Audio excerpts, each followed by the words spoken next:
26 नवंबर 1930 को कनाडा के the meridian daily journal newspaper के फ्रंट पेज पे एक खबर पब्लिश होती है जिसका टाइटल था विलेज ऑफ द डेड। इस खबर ने पूरे कनाडा में खौफ की लहर दौड़ा दी क्योंकि नॉर्थ कनाडा में एक पूरा कबीला रातों रात बिना किसी निशानात के कहीं गायब हो चुका था। ज़ेम टीवी की वीडियोस में एक बार फिर से खुशामदीद। नाजरीन, नॉर्थ कनाडा के दूर दराज इलाके में मौजूद ये है एंजिकोनी लेक, जिसके किनारे पर एक छोटी सी बस्ती में एस्किमो नामी ट्राइब रहता था। इसमें करीब 100 से 150 लोग रहते थे जो इस लेक से मछलियां पकड़कर अपना गुजारा करते थे। ये नॉर्थ कनाडा का वो एरिया है जहां हजारों नहीं बल्कि लाखों स्क्वायर किलोमीटर्स के एरिया पर सिर्फ चंद हजार लोग ही बसते हैं और इसकी वजह यहाँ का सख्त तरीन मौसम है। एंजिकोनी लेक में मछलियों के अलावा आसपास के एरिया में दूसरे जानवरों का शिकार भी होता है और इसके लिए कई शिकारी यहाँ आते रहते हैं। ये नवंबर 1930 का एक ठंडा तरीन दिन था। जो लिबेल नामी एक शिकारी इस इलाके में शिकार के लिए आया। शिकार में वो इस कदर बिजी हो गया कि उसे पता ही नहीं चला कि कब अंधेरा हो गया। उसके जहन में एक आइडिया था कि वो पहले की तरह लेक एंजिकोनी के किनारे एस्किमो नामी कबीले में जाकर रात गुजार लेगा। इस कबीले के लोग बाहर से आए लोगों की खुशामद करने के लिए काफी मशहूर थे, लिहाजा जो लिबेल ने अपना सामान बांधा और एस्किमो की तरफ कदम बढ़ाने लगा। ये एक चांदनी रात थी, लेकिन दूर दूर तक बिल्कुल खामोशी छाई हुई थी। ना ही कोई शख्स नजर आ रहा था और ना ही किसी की आवाज। वो सिर्फ अपने कदमों की आवाज सुन पा रहा था। हालांकि जो पहले भी ऐसा कर चुका था, लेकिन आज कुछ न कुछ एबनॉर्मल जरूर था। वैसे नॉर्मली वो जब भी उस बस्ती के करीब पहुंचता तो कुत्तों के भौंकने की आवाजें आने लगती थी, जो कि बस्ती वालों ने ही पाल रखे थे। लेकिन आज के दिन बस्ती के करीब पहुंचने पर भी सिर्फ वीरानी और सन्नाटा था। ये सब महसूस करते हुए जो ने अपने कदमों की रफ्तार को बढ़ा दिया। उसको लग रहा था कि शायद गांव वाले सो रहे हैं या फिर कहीं गए हुए हैं। अब दूर से ही वो बस्ती के खैमे भी देख पा रहा था, जिनमें से धुआं उठता हुआ भी दिखाई दे रहा था। लेकिन करीब पहुंचने पर भी उसको किसी की आवाज सुनाई नहीं दी। फाइनली जब जो लिबेल बस्ती में दाखिल हुआ तो वो ये देखकर हैरत ज़दा रह गया कि यहाँ पर ना कोई इंसान है और ना ही कोई जानवर।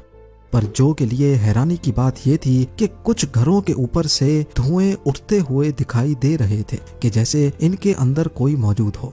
वो रैंडमली एक खैमे में गया, लेकिन वहां भी कोई मौजूद नहीं था और ऐसा ही हाल सारे खैमों का था। शायद जो ये सारा मंजर देखा अनदेखा करके वहां से चला जाता, लेकिन एक चीज ऐसी थी जिसने जो को और ज्यादा परेशानी में डाल दिया। कुछ घरों में खाना पकाने वाले बर्तन चूल्हे के ऊपर मौजूद थे, लेकिन उनमें खाना जल चुका था। यानी किसी ने रात के लिए खाना बनाने के लिए रखा तो था, मगर वो खा ना सके। यहाँ तक के बस्ती की औरतें जो कपड़े सिलाई करती थीं, वो कपड़े भी वहाँ मौजूद थे और सुई में धागा भी डला हुआ था। ऐसा मालूम हो रहा था कि शायद बस्ती के लोग अचानक ही यहाँ से गए हैं, पर आखिर गए कहाँ? जो लिबेल ने पूरी बस्ती की तलाशी लेना शुरू कर दी। उसने देखा कि जो कुत्ते कबीले वालों ने पाल रखे थे, उनके गले में रस्सी बंधी पड़ी थी, लेकिन कुत्ते भूख से मर चुके थे। हालांकि कुत्तों के सामने खाना भी मौजूद था, पर उनको खाना देने वाला कोई इंसान वहां मौजूद नहीं था। एक जगह पर उसको एक कब्र खुदी हुई दिखाई दी। इस कब्र को देखकर ऐसा मालूम हो रहा था कि इसको खोदे हुए ज्यादा टाइम नहीं हुआ होगा। ये सब देखते हुए जो लिबेल की परेशानी और खौफ में बेहद इजाफा हो चुका था। वो रात के वक्त अकेला ये सारा मंजर देखकर काफी घबरा चुका था। यहाँ के लोग जब कहीं भी जाते हैं तो अपने साथ अपने कुत्ते जरूर रखते हैं, लेकिन ये सब देखकर ऐसा मालूम हो रहा था कि शायद यहाँ कुछ अजीब हुआ है। कोई ऐसी अनहोनी हुई है जिसने लोगों को अचानक से कहीं जाने पर मजबूर कर दिया है। इतना मजबूर कि वो अपने कुत्ते भी छोड़ गए, कपड़े, खाना और जलती हुई आग को भी बुझा ना सके। जो ये सब कुछ देखकर ज्यादा देर बर्दाश्त ना कर सका और जल्द अज जल्द करीबी टेलीग्राफ ऑफिस पहुंच गया। वहां से उसने रॉयल कैनेडियन माउंटेड पुलिस के कैंप्स पर राब्ता किया और उनको आंखों देखा हाल बयान कर दिया। पुलिस जब गांव में पहुंची तो जो लिबेल ने जो कुछ बताया था वो सच साबित हुआ। पुलिस को शक हुआ कि शायद यहाँ किसी ने हमला किया है और बस्ती के सारे लोगों को मार दिया है। लेकिन अगर ऐसा होता तो बस्ती में कहीं तो खून के निशानात मिलते। खून ना मिलता तो मार धाड़ की वजह से कुछ सामान ही बिखरा होता। पुलिस ने फौरन गांव वालों को ढूंढने के लिए एक सर्च ऑपरेशन का आगाज कर दिया। इस सर्च ऑपरेशन में एक बहुत ही अनोखी चीज देखने को मिली जो शायद जो ने भी नोटिस नहीं की थी। सारी बस्ती बर्फ से ढकी हुई थी, लेकिन उस बर्फ पर किसी के भी पांव के निशानात नहीं थे। वहां सिर्फ एक ही शख्स के पांव के निशानात थे और वो जो लेबेल के अपने थे। यानी अगर इस बस्ती में जो के अलावा कोई आया नहीं और कोई गया नहीं तो फिर बस्ती वाले गए तो गए कहाँ। लेक के ऊपर भी बर्फ जमी हुई थी और बस्ती वालों की कश्तियां जमीन पर खड़ी थी। क्योंकि इस मौसम में मछलियों का शिकार नहीं होता, इसी वजह से कश्तियों को जमीन पर खींचकर पार्क कर दिया जाता था। अगर तो बस्ती वाले लेक में तैर कर कहीं जाते या उनको किसी ने मारकर लेक में फेंक दिया होता तो लेक के ऊपर बर्फ की लेयर कहीं ना कहीं से जरूर टूटी या बिखरी हुई होती। पुलिस को इन्वेस्टिगेशन में ये भी मालूम पड़ा कि ये लोग जो के यहाँ आने से 8 दिन पहले ही गायब हो चुके थे, क्योंकि कुत्तों की मौत 1-2 रोज भूखा रहने की वजह से नहीं होती और घरों से निकलने वाला धुआं इस बात की निशानी थी कि इनको यहाँ से गए ज्यादा अरसा नहीं गुजरा, क्योंकि ये वो धुआं था जो लकड़ियां बुझ जाने के बाद भी काफी देर तक निकलता रहता है। पुलिस वालों के सामने ढेर सारे सवालात थे, लेकिन जवाब एक भी नहीं।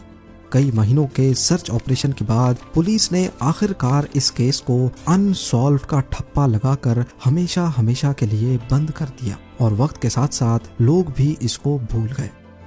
इस वाक़े के 50 सालों के बाद 1984 में रॉजर बोर और निजेल ब्लंडल नामी राइटर्स ने एक आर्टिकल लिखा और इस पूरे मामले को एलियंस से जोड़ने की कोशिश की।